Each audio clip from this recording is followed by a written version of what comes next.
कस्बे के सभी प्रबुद्ध गणमान्य नागरिक जन, मीडिया के साथी, शिक्षक साथियों और निश्चित रूप से आगे आने वाले समय में भारत का भविष्य नौजवान साथियों, आप सबको गणतंत्र दिवस की बहुत बहुत बधाई, बहुत बहुत शुभकामनाएं।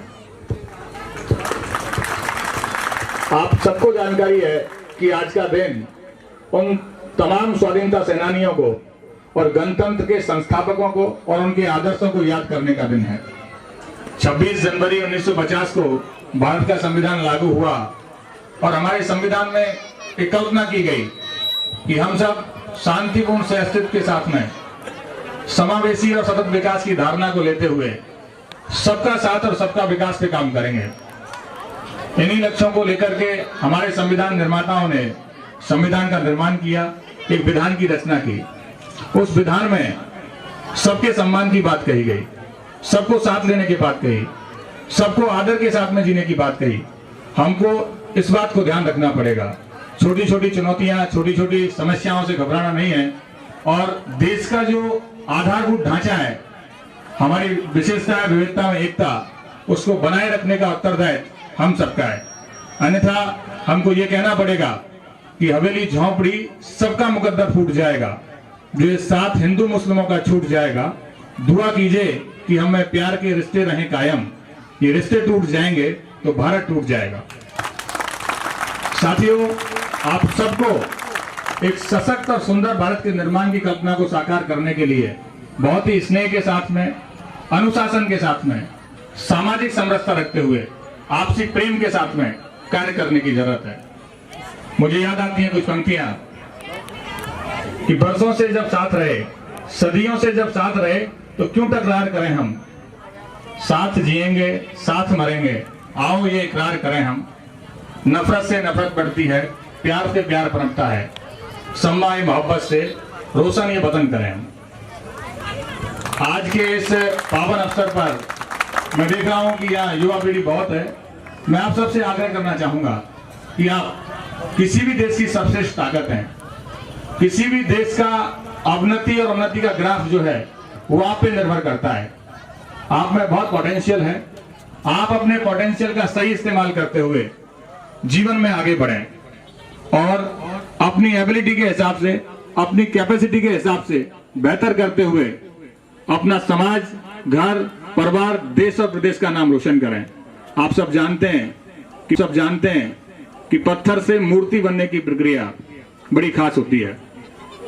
वो बहुत सी चोटें सहता है, बहुत सी तकलीफें सहता है, उसके बाद में वो किसी मंदिर में जाकर के मूर्ति के रूप में विराजमान होता है, हम सबके लिए पूजनीय होता है और सम्माननीय होता है।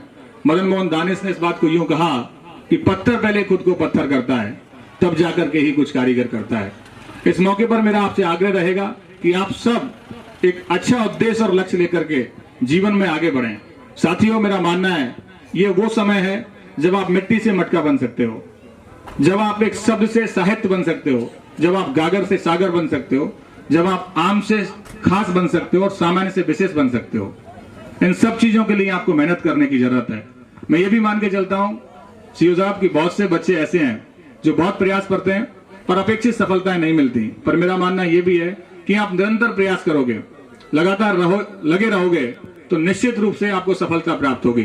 कुंवर बेचैन ने कहा कि किसी भी काम को करने की चाहें पहले आती हैं और बच्चे को गोदी लो तो बाहें पहले आती हैं। किसी भी काम को करने की चाहें पहले आती हैं, बच्चे को गोदी लें तो बाहें पहले आती हैं और हर एक कोशिश का दर्जा कामयाबी से ऊंचा होता है। मंजिल बाद में आती है, राहें पहले आती हैं। तो आप सभी जो आपके जीवन में संघर्ष और चुनौतियां हैं, मैं समझता हूं उनको ओवरकम करते हुए आगे बढ़ेंगे। इस मौके पर जितने भी अभिभावकगण यहाँ विराजमान हैं, मैं आपसे भी आग्रह करना चाहूंगा, आपकी परिस्थिति और मेरा मानना है आपकी परिस्थिति और परिवेश को बदलने का सबसे महत्वपूर्ण जो माध्यम है वो शिक्षा है। आप अपने बच्चों को, नौनिहालों को अच्छी शिक्षा दें ताकि उनका जीवन अच्छा हो सके और आपने जो सपने देखे हैं वो उनके माध्यम से पूरे हो सकें। इसके लिए चाहे आपको कितना ही परिश्रम करनी पड़े, मेहनत करनी पड़े, आप उससे घबराएं नहीं। मैं मानता हूं कि कस्बा लक्ष्मणगढ़ जो है अभी ग्रामीण पृष्ठभूमि में नगर पालिका हो गया भले ही, और साल भर में मैंने महसूस किया है कि यहाँ सामान्य से ही लोग हैं, सामान्य से ही परिवार यहाँ निवास करते हैं, कोई बहुत बेहतर व्यवस्थाएं और बहुत बेहतर स्थितियां नहीं है। ये कोई गुनाह नहीं है कि हमारी स्थिति बहुत बेहतर नहीं है। हम प्रयास करेंगे तो निश्चित रूप से बहुत अच्छा हो सकता है। इमरान प्रतापगढ़ी ने कहा कि इस तरह हौसले आजमाया करो, मुश्किलें देख मुस्कुराया करो, दो निवाले भले ही कम खाया करो, अपने बच्चों को लेकिन पढ़ाया करो।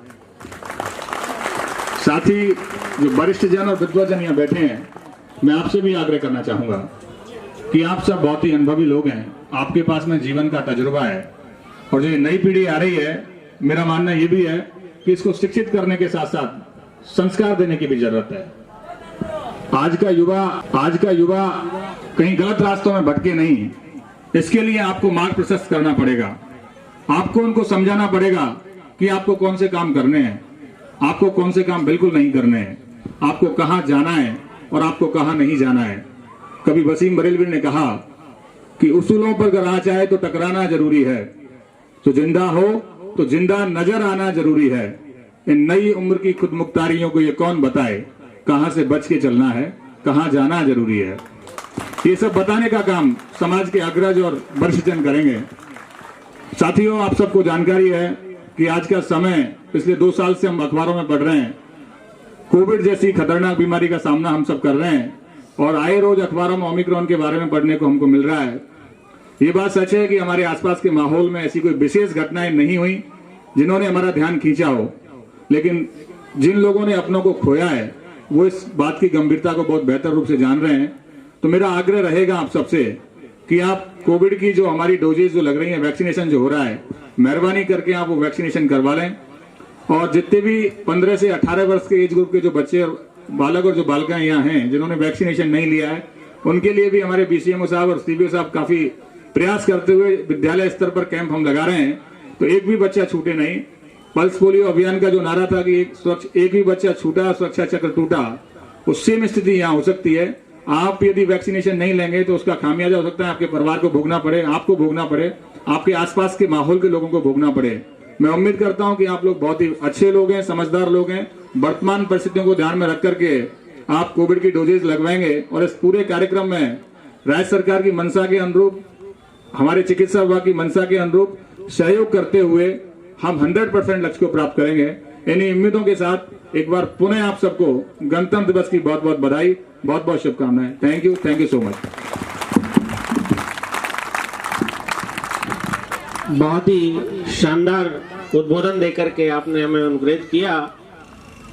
कार्यक्रम को आगे बढ़ाते हुए अब मैं धन्यवाद के लिए आदरणीय सीबीओ साहब प्रमोद जी जैन साहब आपको आमंत्रित करता हूं। आप कार्यक्रम में धन्यवाद देकर के आज के कार्यक्रम की